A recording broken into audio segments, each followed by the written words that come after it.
Okay guys, what I've done is I came out and I said I wasn't going to work on the tractor today, but the sun is out and it's still only like 18 degrees. But what I did is I pulled the oil pan plug again. And the reason I did, because yesterday it got to 35 or 36 and I came out and I pulled the dipstick here and I could see just a tiny bit of antifreeze on the bottom. And I said, well, it's been warm, so it all drained down.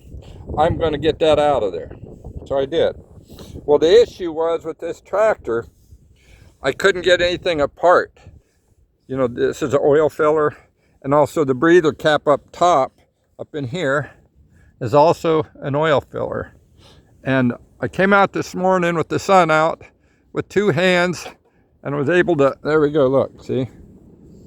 I got the breather cap off there. You can add oil there, but to do that, unfortunately, either you've got to use a snaky, weird funnel or small container, or you got to take these three bolts out each side to do it. But I wasn't going to do that. You know, I tried and I tried and I tried yesterday to get the cap off the governor housing. You can add oil. I couldn't budge it.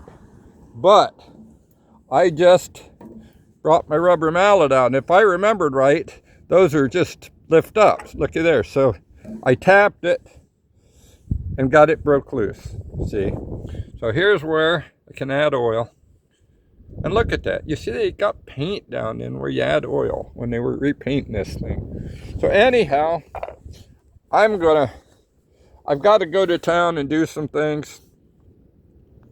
So I'm leaving the oil pan plug out of it today. And I don't think, you know, it's going to drip much. But what I'm going to do is I save used motor oil just because I don't want to dump it in the ground or anything else. And I've got a jug of it right over here. So what I'm going to do after I get back, when that is all drained, is I'm going to fill it with some used oil and start it and run that around in that block a little bit and drain it.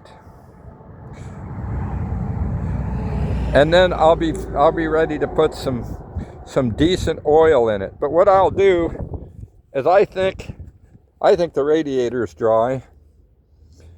I think, you know, I can't see it down in there. And as green as that was, either they screwed up and put wrong fluid in it or something. I don't know. I talked to my mechanic and he said, Steve, the reason it's running so well is because it's not getting the antifreeze in the cylinders. It's running down through the oil guides. He's put that head gasket on upside down, he said, I think. And Mott's probably right. He's from a whole line of 3 generations of mechanics, and you know, he works on diesels and gassers. And so anyhow, that's what I'm going to do later when I get home. Sun's still out. I'm going to put that used oil in there. It's not that dirty.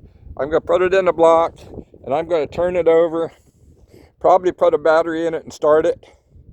And I did add some really, really good stuff that my nephew uses in his mechanical shop to clean carbs. It's actually what he uses in his dip tank. I added some to the gas and it's worked real well at freeing floats for me. Most of the time people think the carbs got dirt and they got to rebuild it, but mostly it's not dirt. It just gets a little gummy from the ethanol gases that we have nowadays. So I keep additives in them. But anyhow, guys, here's a short. We're done. I'll see you later.